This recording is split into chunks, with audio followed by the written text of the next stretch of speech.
Hello everyone. Good evening सभी लोगों को। तो कौन कौन प्रेजेंट है आज की क्लास में? नीलिमा है, निशा है, आशा मिश्रा, अस्तिका, सुनीता, निशांत, विक्रम, ओके, राहुल, राज। तो सभी लोगों को गुड इवनिंग। और आज की क्लास काफ़ी ज़्यादा इम्पोर्टेंट है और ये क्लास स्पेशली झारखंड टीजीटी के स्टूडेंट के लिए है। सिर्फ झारखंड टीजीटी स्टूडेंट के लिए स्पेशली क्लास में लेकर आया हूँ। हालांकि ये क्लास जो एलटी ग्रेड के स्टूडेंट इस वाले ग्रुप में शामिल हैं उन लोगों के लिए भी इम्पोर्टेंट रहेगी, क्योंकि ये जो पोएम है इसको लिखा गया है जॉन डन के द्वारा। और जॉन डन एक मेटाफिजिकल पोइट है जो कि आपके एलटी ग्रेड में भी बहुत इम्पोर्टेंट और इनका एक इम्पोर्टेंट पोएम भी है। ठीक है, तो ये आपके एलटी ग्रेड और झारखंड टीजीटी दोनों के लिए ही इम्पोर्टेंट रहने वाली है। तो सभी लोग आ जाइएगा। झारखंड टीजीटी वाले सभी कैंडिडेट आज प्रेजेंट हो जाएंगे। मुझे लगता है कि आज भी प्रेजेंट नहीं हो पाएंगे। चलिए Ganesh, okay, good evening. Good evening, Pratibha आ गई हैं। चलिए तो शुरू कर लेते हैं। ये बहुत ही इंपॉर्टेंट पोएम है, ठीक है ना। ये पोएम क्या है?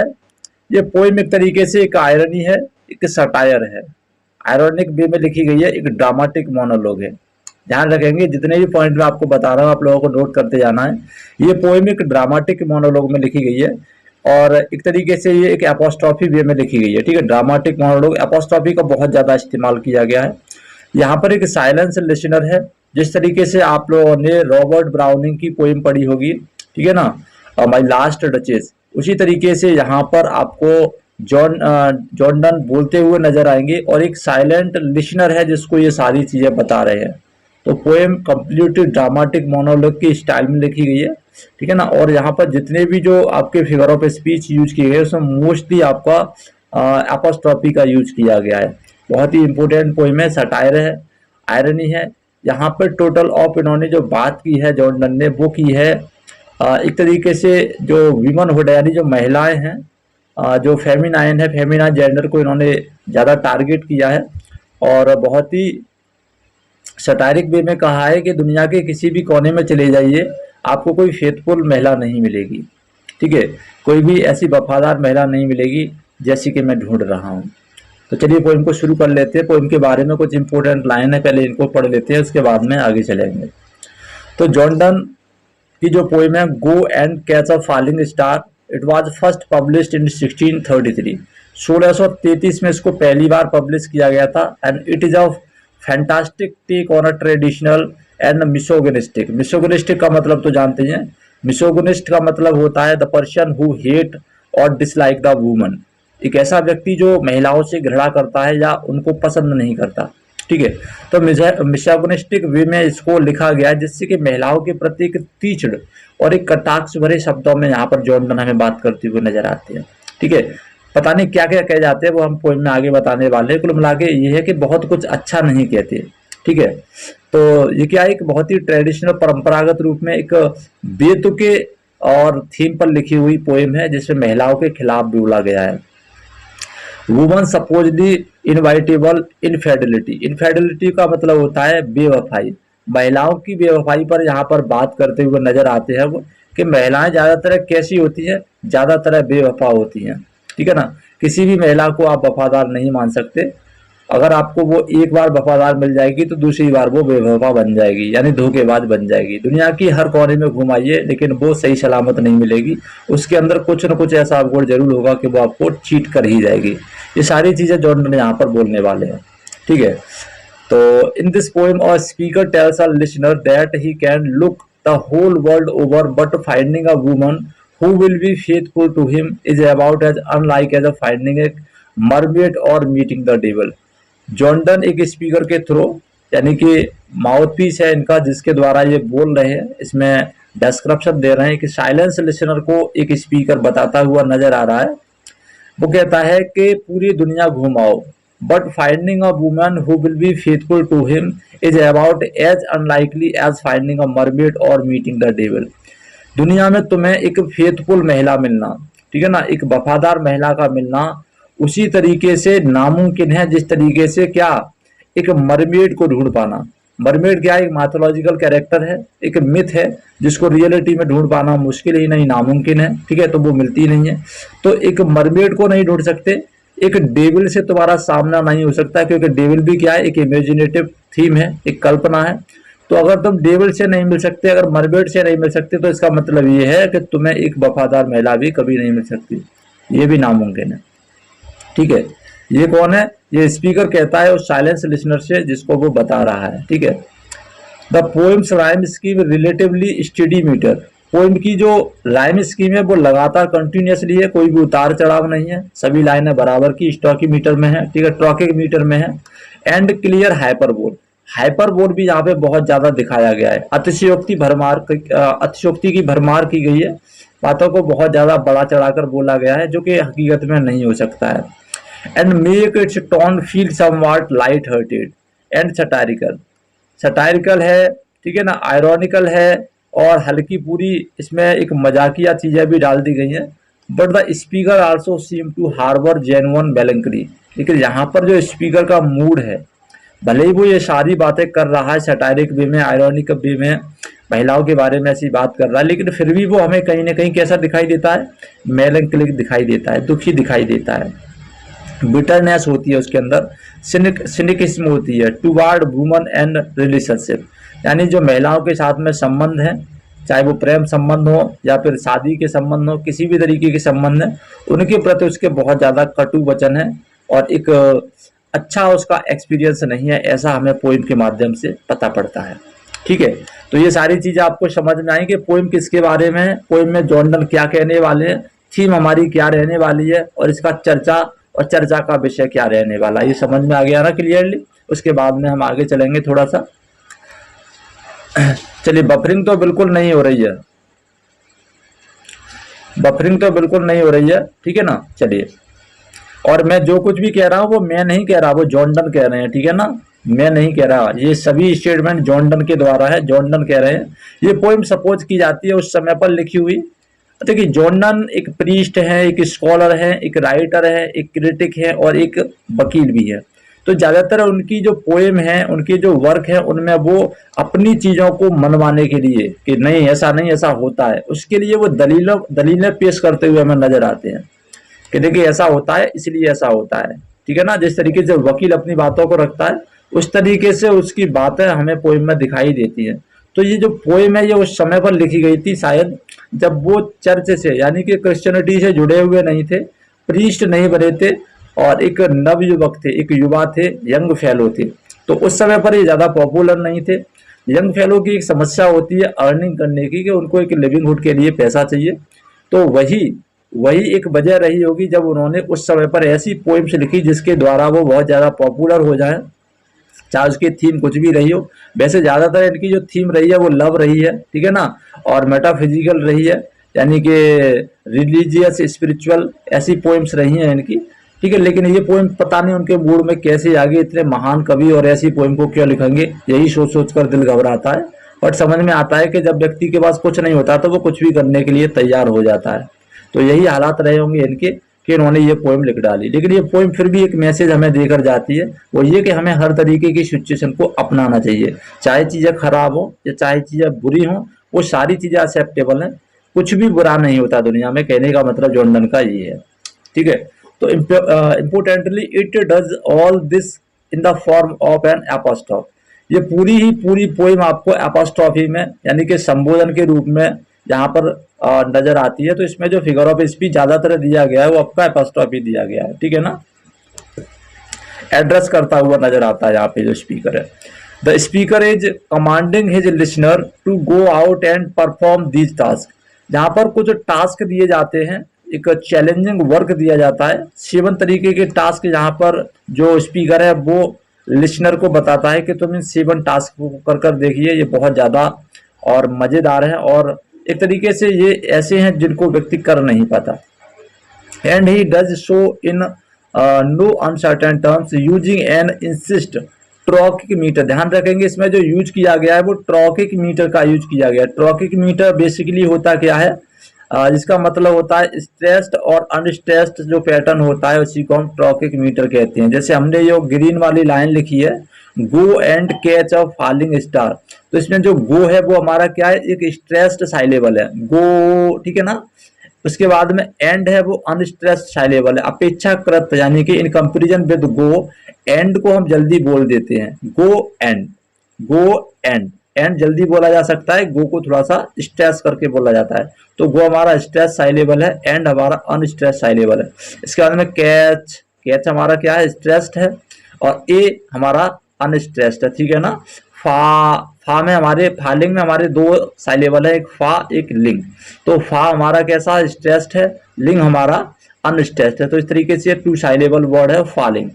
तो इस तरीके से हमारी जो पोएम है वो ट्राइकोइक मीटर में लिखी गई है, पहले स्ट्रेस्ड है, उसके बाद अनस्ट्रेस्ड पैटर्न को फॉलो किया गया है। और क्वेश्चन आ जाता है तो आप इस चीज को याद रखेंगे, क्लियर है ना। चलेगा, तो ये हमारा पोएम के बारे में जो सबसे ज्यादा इंपॉर्टेंट पार्ट था वो था, किसी भी पोएम को पढ़ने से पहले हमें उसको अच्छे तरीके से एनालाइजेशन कर लेनी चाहिए। अगर क्वेश्चन आता है आपके एग्जाम में तो यहीं से आ जाएगा, ठीक है। और बाकी का जो क्वेश्चन आएगा वो लाइंस पर बेस्ड आ जाएगा कि इन लाइंस में पोएट क्या कहना चाहता है। चलिए आगे चलते हैं अब हम पोएम के बारे में। तो पोएम को बड़े ध्यान से पढ़िएगा, क्योंकि हर एक लाइन आपको 1 नंबर देकर जाएगी, ठीक है ना। क्योंकि यही एक इम्पोर्टेंट वर्क है जॉन डन का आपके इसमें। एक है the hymn to the God father, वो भी मैं कराने वाला हूँ आपको, शायद कल करा दूं या परसों करा दूं, और डिटेल में कराऊंगा, ठीक है। तो हम शुरू करते हैं पूरी पोएम को। Go and catch a falling star written by John Donne. तो ये पूरा का पूरा टेक्स्ट है आपके सामने जो मैंने लिखा है, ठीक है ना। बेसिकली ये जो पोएम है आपकी 3 स्टैंजाज में है, ठीक है। टोटल जो पोएम है वो आपकी 3 स्टैंजाज में है, और तीनों ही स्टैंजाज में जो पोएट है उसकी जो बोलने की टेक्निक है और उसका जो विषय वस्तु है यानी कि जो थीम है वो बदल जाती है, ठीक है। तो चलिए शुरू कर लेते हैं। दिया गया है गो and catch a falling star. शुरुआती लाइंस में जो पोएट का स्पीकर है, जिसको वो स्पीकर बता रहा है, एक तरीके से वो पोएट का माउथ पीस है। तो गो and catch a falling star, यहाँ पर एक साइलेंस लिसनर है, इसीलिए मैंने बताया कि जो पोएम है ये ड्रामेटिक मोनोलॉग की स्टाइल में लिखी गई है, ठीक है ना। Go and catch a falling star, get with child a mandrake root. ध्यान रखिएगा, tell me where all past years are, और what cleft the devil's foot, teach me to hear mermaid singing, और to keep off envy's stings. सभी lines को एक दूसरे से connect करके चलेंगे तब सारा मीनिंग क्लियर होगा। तो फर्स्ट लाइन में जो पोएट है वो अपने लिसनर को चैलेंज करता हुआ नजर आता है, कुछ इंपोर्टेंट और डिफिकल्ट टास्क कंप्लीट कराने के लिए, ठीक है। तो पहले स्टैंजा को जब दूसरे से कनेक्ट करेंगे तब और अधिक स्पष्ट हो जाती है बात, तीसरे से कनेक्ट करेंगे तो बिल्कुल क्लियर हो जाती है। तो गो and catch a falling star, जाओ और किसी फॉलिंग स्टार को पकड़ कर दिखाओ। फॉलिंग स्टार दरअसल क्या होता है, एक विशिंग ऑब्जेक्ट होता है, चाहे वो क्रिश्चियनिटी में हो, चाहे वो हिंदू धर्म में हो, या कहीं पर भी हो। मोस्टली जितनी भी कंट्रीज हैं, जितनी भी फॉरेनर कंट्री हैं, वहां पर भी आपको जो फॉलिंग स्टार है एक विशिंग ऑब्जेक्ट माना जाता है। तो यहाँ पर जॉन डन है वो ये कहते हैं कि तुम किसी टूटते हुए तारे को पकड़ कर लाओ, अपने कब्जे में कर लो उसको। क्या तुम इसको कर सकते हो? अगर इसे नहीं कर सकते तो इसे कर लो। Get with child a mandrake root. Mandrake basically क्या होता है, मैंड्रिक एक तरीके से पेड़ का रूट होता है, जो तना होता है, ठीक है ना, उसके नीचे निकलने वाली जो रूट होती है उसकी शेप इस तरीके से होती है जैसे कभी कभी कुछ आलू ऐसे निकल आते हैं कि ऐसा लगता है जैसे गणेश जी रखे हुए हैं, ठीक है ना, किसी देवी देवता की मूर्ति जैसी नजर आती है। तो मैंड्रिक रूट जो होती है दरअसल उसकी जो बनावट है ऐसी लगती है जैसे कि कोई ह्यूमन स्केलेटर यानी कि मानव कंकाल उसमें बस गया, मानव कंकाल जैसा वो दिखाई देता है। तो यहाँ पर जो कह रहा है वो पोएट ये कह रहा है get with child mandrake root. तो उसकी बनावट भले ही मानव जैसी होती है, ह्यूमन चाइल्ड जैसी होती है, ह्यूमन बीइंग जैसी होती है, बट होती तो वो वेजिटेबल है ना। तो यहाँ पर वो ये कह रहा है कि मैंड्रिक रूट से एक बच्चा पैदा करके दिखाओ, ठीक है ना, क्या तुम कर सकते हो?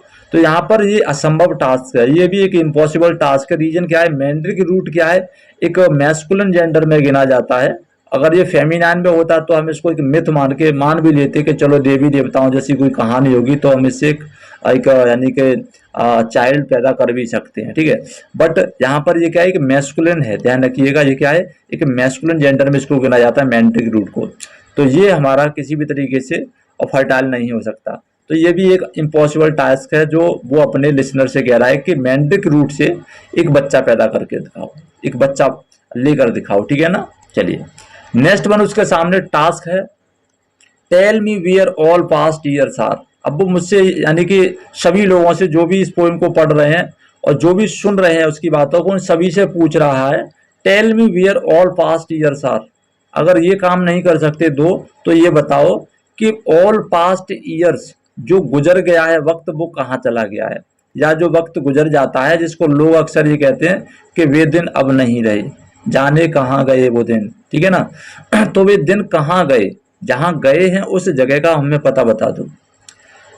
तो ये भी एक इम्पॉसिबल टास्क है, बहुत ही डिफिकल्ट टास्क है। जो चतुर लोग होते हैं वो भी नहीं जानते कि जो गुजरा हुआ वक्त है वो कहाँ चला गया है, कहाँ जाकर बैठ गया है, ठीक है। नेक्स्ट वन एक और इम्पोर्टेंट टास्क वो देता है अपने लिसनर को, और who cleft the devil's foot. अच्छा ये बताइए, भूतों की कहानी बड़ी बार बार आती है हमारी क्लास में। तो भूत कितने लोगों ने देखे हैं? जो हिंदू समाज से संबंधित हैं उन लोगों ने भी भूत देखे होंगे, ठीक है ना। जो क्रिश्चियनिटी से संबंधित है उन्होंने भी भूत देखे होंगे, जो ईसाई धर्म से संबंधित है उन्होंने भी भूत देखे होंगे, और जो इस्लाम धर्म से संबंधित है उन्होंने भी भूत देखे होंगे। कुल मिला के सभी लोगों ने भूतों के चर्चे सुने होंगे। तो अलग अलग रिलीजन में अलग अलग तरीके के भूत होते हैं। हिंदू धर्म में जो भूत होते हैं उनके जो पैर होते हैं, जैसे भूत की आंखें इधर हैं और उसके पैर इधर होते हैं, ऐसा भूत होता है। क्रिश्चियनिटी में क्या होता है, क्रिश्चियनिटी में जैसे ये इसके पैर हैं तो इसके पैर बीच से फटे होते हैं भूत के, मतलब एक जो गॉट होती है बकरी, बकरी के जैसे पैर होते हैं दो, इस तरीके से अलग अलग पार्ट्स में डिवाइडेड, उस तरीके से उसके पैर फटे होते हैं। तो यहाँ पर जॉन्डर ये पूछना चाहते हैं अपने लिसनर से, ये काम नहीं कर सकते तुम तो मुझे ये बता दो, टेल मी और हु क्लेप्ट, क्लेप्ट का मतलब होता है डिवाइडेड इनटू टू पार्ट्स, दो पार्ट्स में डिवाइड हो जाना। और who cleft the devil's foot, इन शैतानों के जो पैर हैं, ये जो डेविल होता है इसके जो पैर हैं, इसके पैरों को बीच में से किसने फाड़ दिया है, ये क्यों फटे होते हैं, डिवाइडेड क्यों होते हैं दो पार्ट्स में? क्योंकि क्रिश्चियनिटी में ऐसी मान्यता है कि भूतों के जो पैर होते हैं वो दो भागों में विभाजित होते हैं, ठीक है। चलिएगा, ये क्वेश्चन भी उससे नहीं आ रहा है तो वो कहता है ठीक है चलो ये भी मत बताओ, ये बताओ मुझे, teach me to hear mermaids. Mermaids तो सभी लोगों ने देखी होंगी, ठीक है ना, हॉलीवुड मूवी भी बनी है मरमेड्स पे, पानी में रहने वाली जो जल परी होती हैं। तो ऐसा माना जाता है, ये एक मिथ है मरमेड, एंशियंट ग्रीक में एक मिथ मानी जाती है। तो मरमेड एक ऐसी जल परी होती है कि इस तरीके की बोल सकते हैं रहस्यमयी जल में रहने वाली जीव होती है, जिसके गानों में वो मधुरता होती है कि वो जो मैन होते हैं, जो पुरुष होते हैं, उनको अपने गानों से बड़े ही अच्छे तरीके से और सम्मोहित कर लेती है, जिससे वो उनके जाल में फंस जाते हैं, ठीक है। तो यहाँ पर वो ये कहता है कि tell me to hear mermaid singing, क्योंकि उनके जो गाने होते हैं वो देवी होते हैं, अलौकिक होते हैं, तो उनको हर व्यक्ति नहीं सुन सकता। उनकी जो साउंड है, साउंड प्रोड्यूसिंग केवल वो वे लोग सुन सकते हैं जो अलौकिक होते हैं, जिनके पास देवीय शक्ति होती है।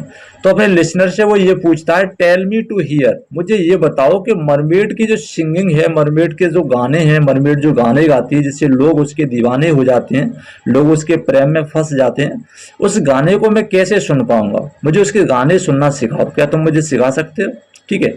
नेक्स्ट वन, अगला टास्क वो फिर से कहता है कि ठीक है ये भी मत करो तो एक और काम कर लो, और टू कीप ऑफ इनवेज स्टिंग्स, या फिर मुझे ये कला बता दो कि मैं अपनी इनवेज से, इनवेज स्टिंग्स, स्टिंग्स का मतलब होता है अ पैथेटिक कंडीशन, एक ऐसी कंडीशन जिसमें आदमी बहुत ही ज्यादा असहाय हो जाता है, तो मैं इस इनवे, इनवे का मतलब होता है ईर्ष्या की, इस असहाय कंडीशन से अपने आप को कैसे दूर रख सकता हूँ। तो देखिए ये भी एक बोल सकते हैं डिफिकल्ट टास्क है। डिफिकल्ट क्या, एक ऐसा टास्क है जिसे कोई कंप्लीट नहीं कर सकता, कि कोई अपनी अंदर इनवे यानी कि ईर्ष्या को बिल्कुल और हमेशा के लिए खत्म कर दे। हर व्यक्ति में किसी न किसी तरीके से ईर्ष्या जन्म ले ही लेती है। कहने का मतलब दुनिया में ऐसा कोई शख्स नहीं जिसके अंदर ईर्ष्या नहीं हो। तो जॉनडन अपने लिसनर से ये पूछ रहे हैं कि भाई ऐसा तरीका बता दो जिससे कि मैं इनवे वाली जो कंडीशन है इससे निजात पा लूं। तो ये भी बहुत ज्यादा डिफिकल्ट टास्क है, इसको भी वो लिसनर कंप्लीट नहीं कर सकता, ठीक है ना। इसके बाद में फिर वो एक और इम्पोर्टेंट टास्क की बात करता है, ठीक है चलो ये भी नहीं करना है तो आगे और कर लो। आगे एक काम बताता है और कहता है and find what wind serves to advance an honest mind. देखिए जो ईमानदार लोग होते हैं, जो ईमानदार लोग होते हैं वैसे तो वो तरक्की कर ही नहीं पाते, क्योंकि आजकल ना झूठ का बोलबाला है और सच का मुंह काला है, वो वाला सिस्टम है। तो जॉनडन भी उसी जमाने के रहने वाले पोइट हैं जब ये वाली प्रथा चलती थी।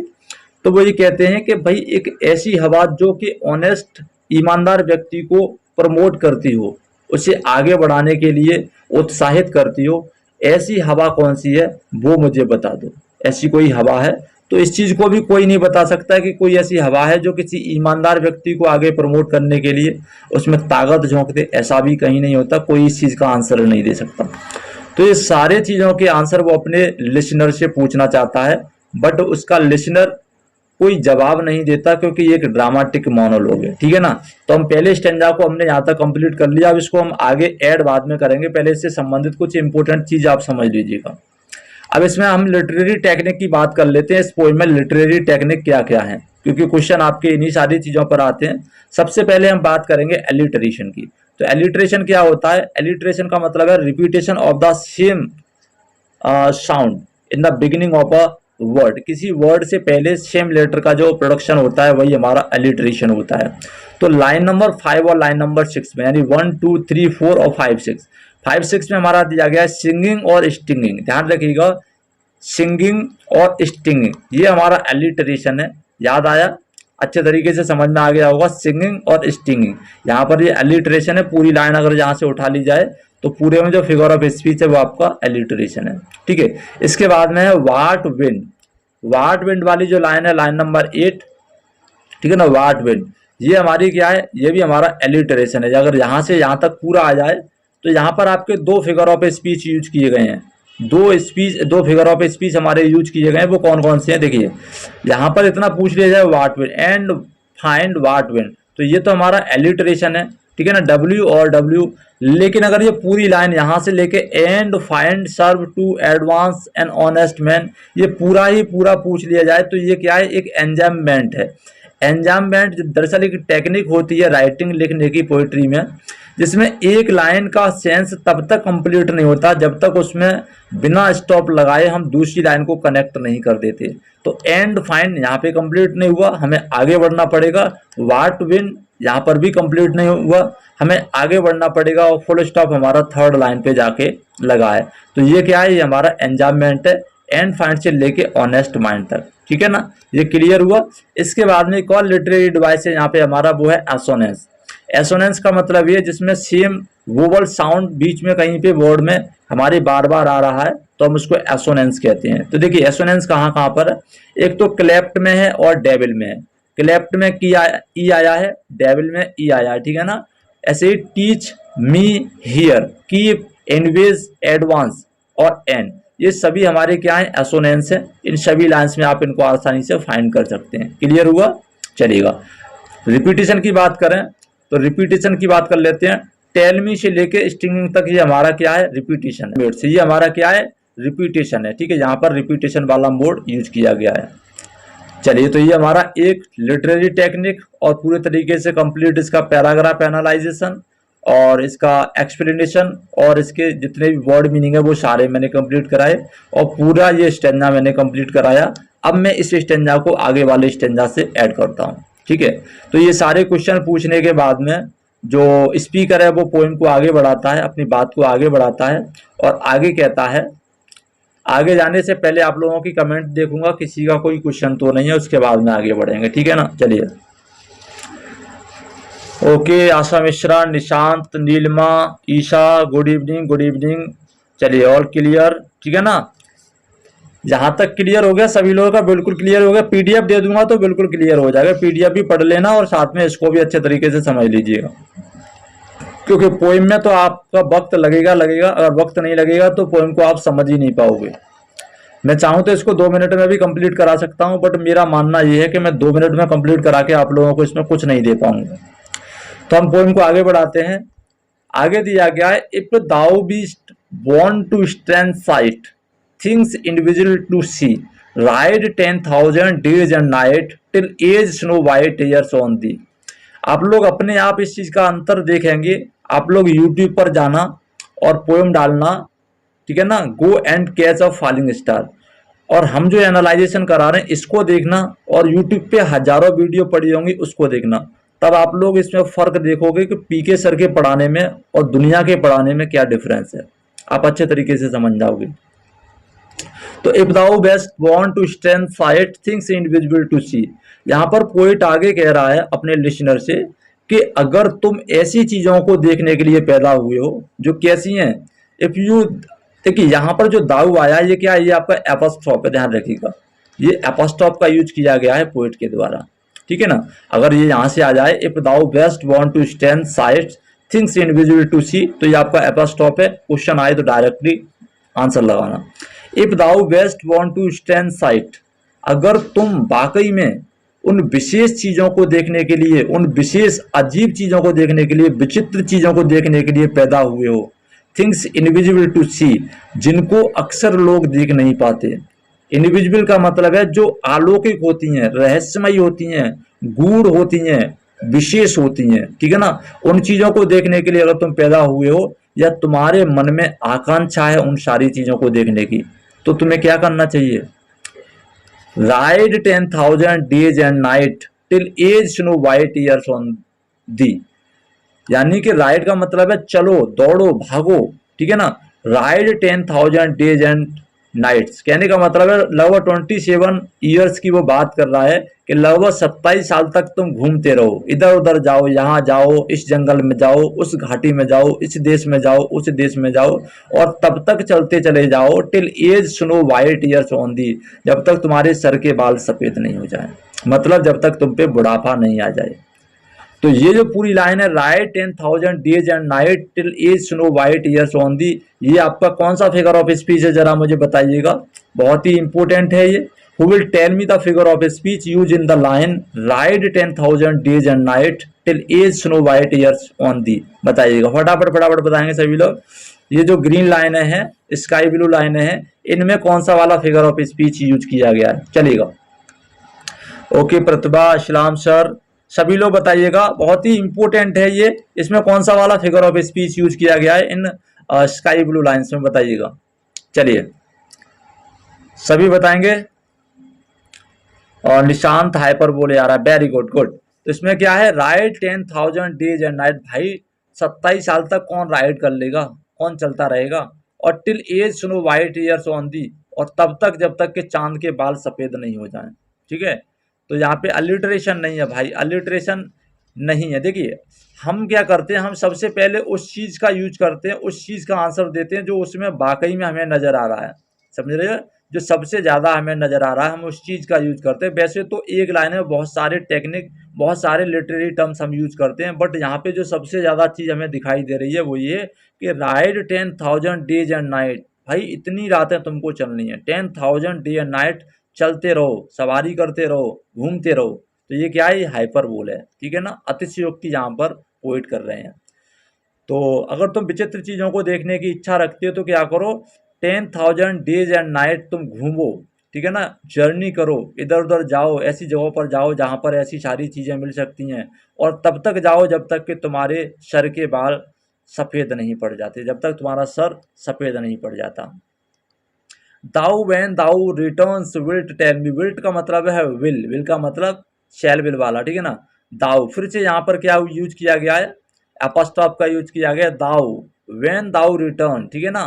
दाउ यानी कि तुम, जब तुम रिटर्न करके आओ, लौट कर आओ, विल टेल मी, तो मुझे बताना। All strange wonders that we fall का मतलब हैपन, यानी जो घटित हुआ, वे सभी स्ट्रेंज, वे सभी विचित्र चीज़ें, वे सभी चमत्कार, वे सभी देवीय घटनाएं जो तुम्हारे साथ हुई थी, दी का मतलब तेरे साथ, ठीक है ना। तो जब तुम लौट कर आओ तो मुझे उन सारी चीज़ों के बारे में बताना जो इन 10,000 डेज एंड नाइट में तुम्हारे साथ में घटी हैं। ओके, यहाँ पर पोइट ने ये कहा है। इसके बाद में फिर हमारे सामने ये जो लाइनें दी गई हैं रेड कलर में, इसमें कौन सा वाला लिटरेरी टेक्निक यूज किया गया है पोइट के द्वारा, बताइएगा फटाफट फटाफट बताएंगे। And we know where lives a woman true and fair, बताइएगा फटाफट फटाफट बताएं सभी लोग। इन लाइन्स में कौन सा वाला फिगर ऑफ स्पीच या कौन सा वाला लिटरेरी टेक्निक यूज किया गया है, चलिएगा। And we know where lives a woman true and fair, बताएं सभी लोग बताइएगा। चलिए नीलिमा, संजीव, गणेश एलिट्रेशन बता रहे हैं।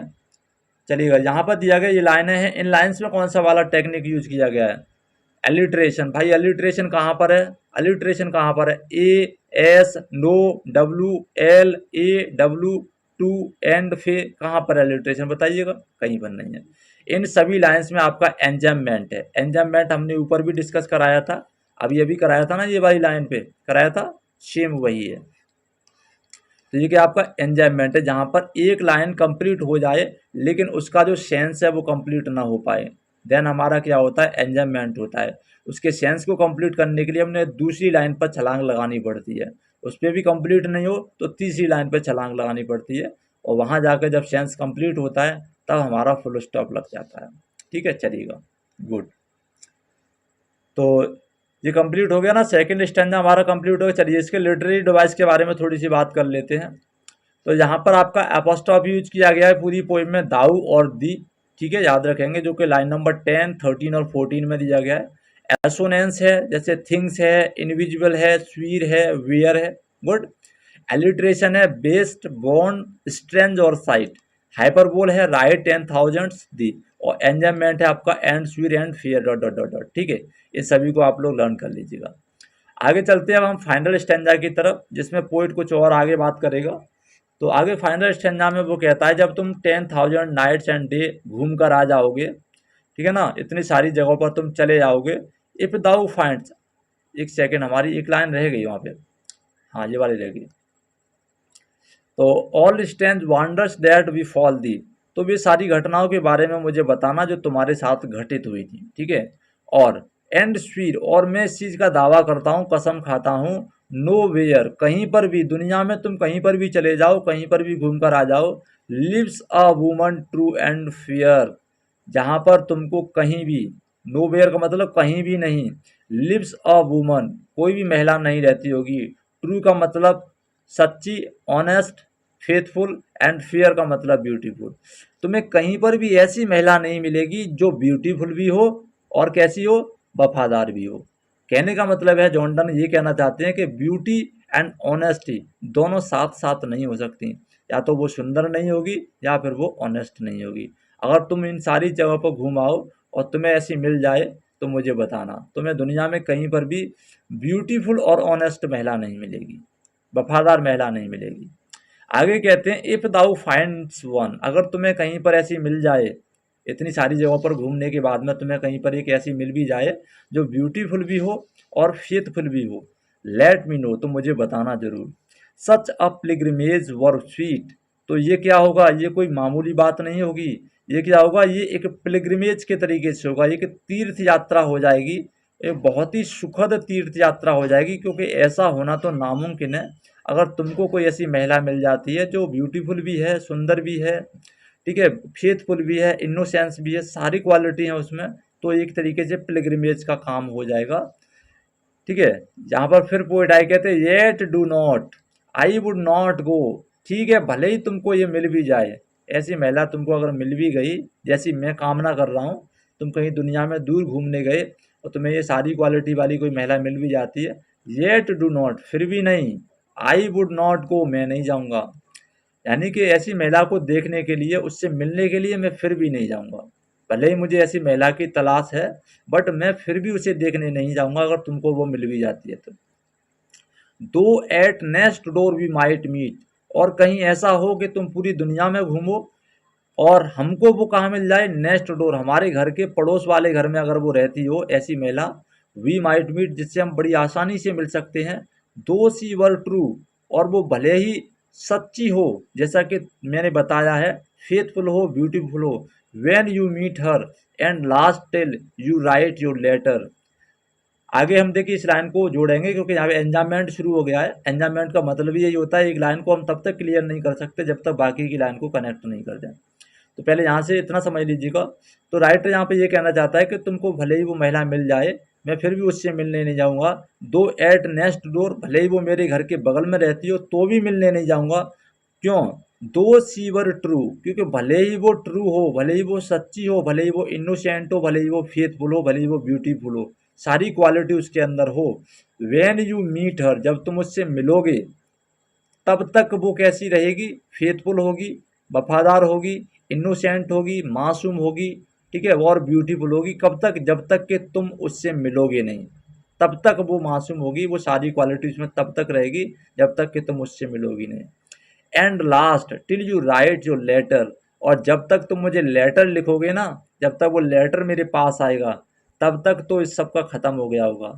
क्यों? क्योंकि इसमें इतना समय लग जाएगा कि तब तक उसका कोई ना कोई दोस्त बन जाएगा और वो किसी न किसी के साथ में कमिटेड हो जाएगी, और वो भी कैसी हो जाएगी, जैसे बाकी की जो कमिटेड लेडीज होती हैं उस तरीके से वो भी हो जाएगी। जॉन डन के शब्द हैं, पता नहीं क्या सोच समझ के उन्होंने इस पोएम को लिखा है, मैं तो बड़ा हैरान रह गया जब मैंने इस पोएम को कंप्लीट एनालिसिस किया। तो जॉन डन का मानना यही है कि उनका कहना यह है कि दुनिया में तुम्हें कहीं ऐसी महिला मिल ही नहीं सकती। आगे देखिए, yet she will be false ere I come two or three. क्यों? क्योंकि जब तक तुम लेटर लिखोगे, till you write your letter, yet she भले ही वो थी, बट विल बी फॉल्स, वो कैसी हो जाएगी, झूठी हो जाएगी, मक्कार हो जाएगी, इरा उस समय तक, जब तक कि वो मेरे पास या मैं उसके पास जाऊंगा, टू टू और थ्री। क्यों? क्योंकि वो 2-3 लोगों के साथ में कमिटेड हो चुकी होगी जब तक ये खबर मेरे पास तक आएगी। क्लियर हो गया? चलिएगा। तो इस पोएम के बारे में ये सारी चीज़ें आप लोगों को समझ में आ गई। अब यहाँ पर अलिटरेशन है, ठीक है ना, अलिटरेशन को आप समझिएगा। सच दिया गया है, स्वीट दिया गया है, माइट, मीट, लास्ट, लेटर, ठीक है ना।